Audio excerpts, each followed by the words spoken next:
Hello, welcome to Winter Rosa Apiaries.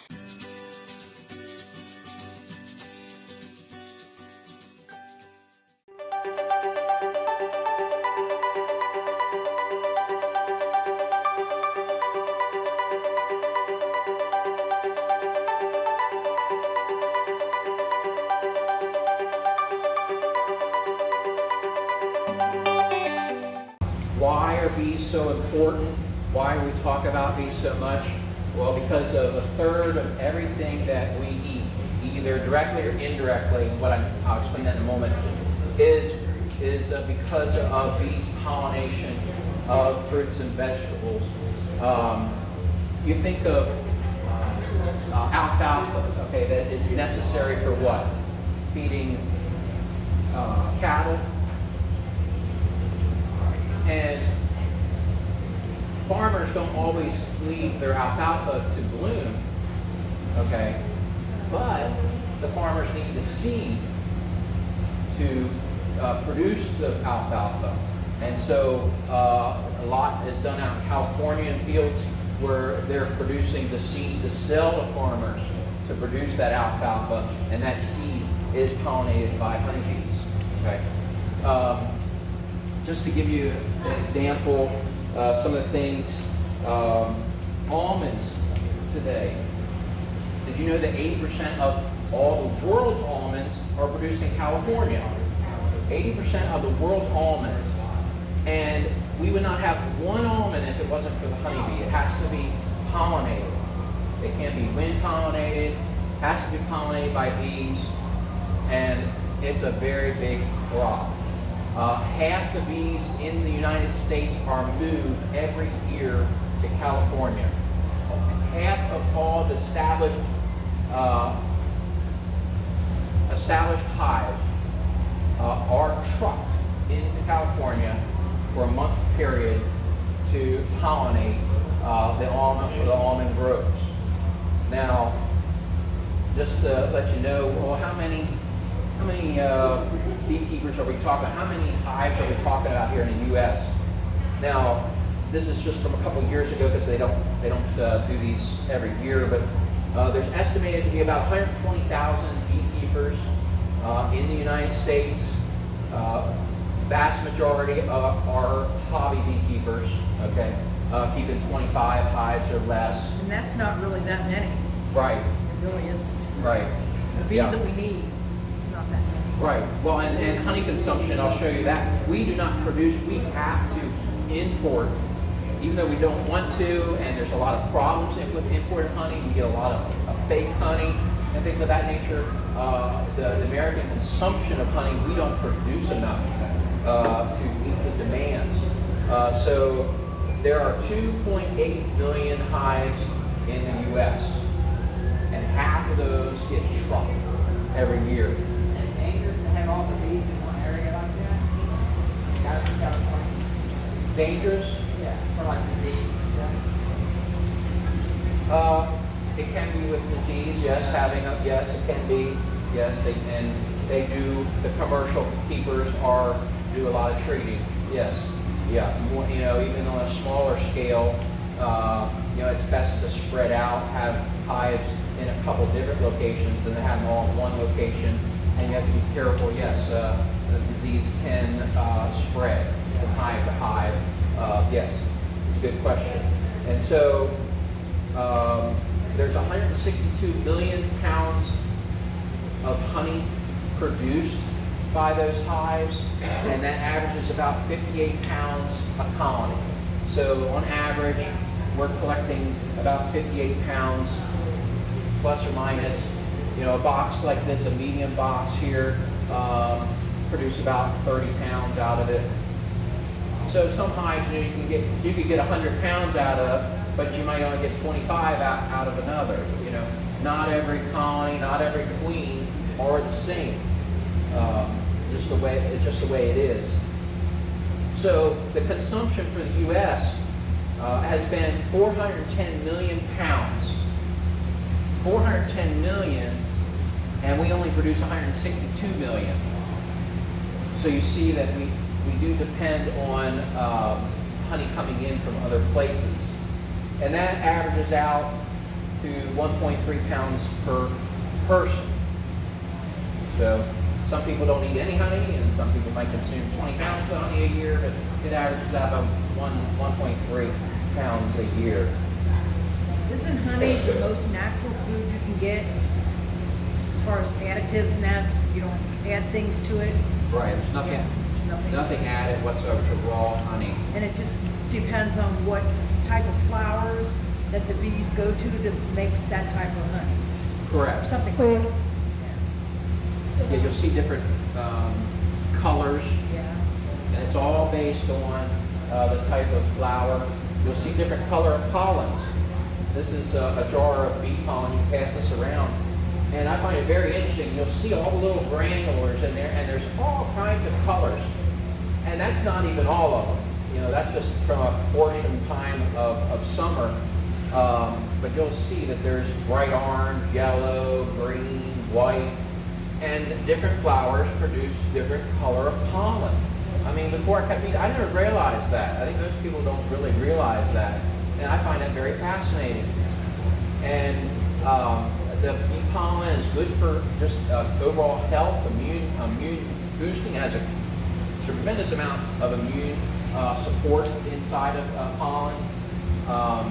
If you're allergic to different sources, if you take pollen from the area, take a small quantity at a time, it could help reduce your allergies.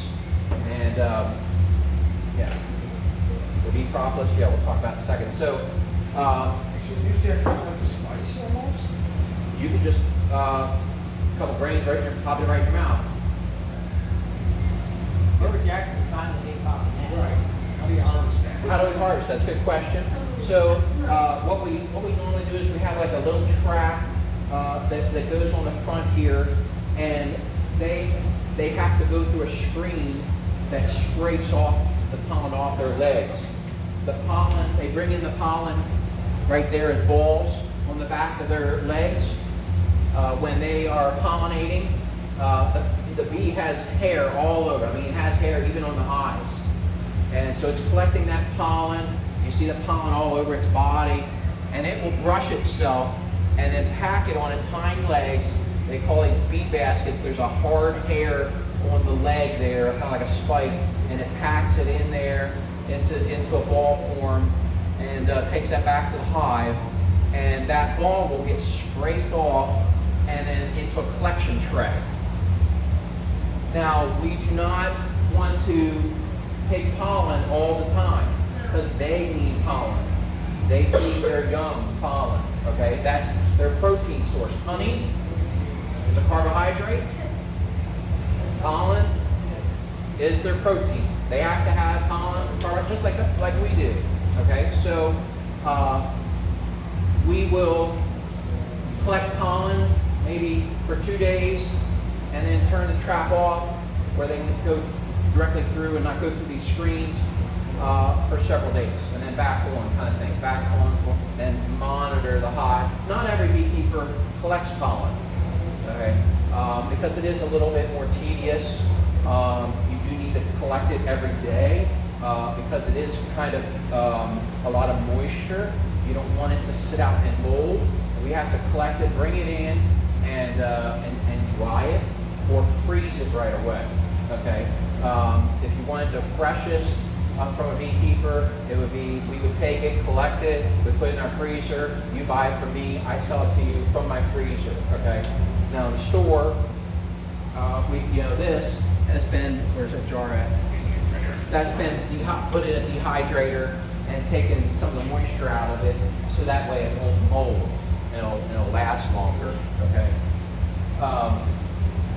So that's how they collect it.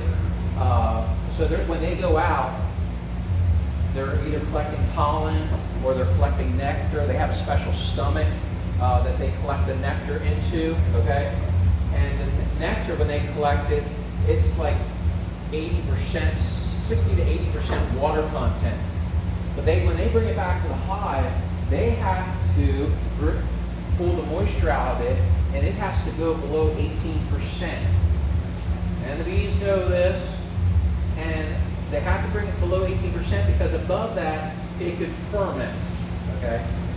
So once they will put it in the cells, they will fan over the cells, they will sometimes move it from cell to cell, and then they add enzymes to it,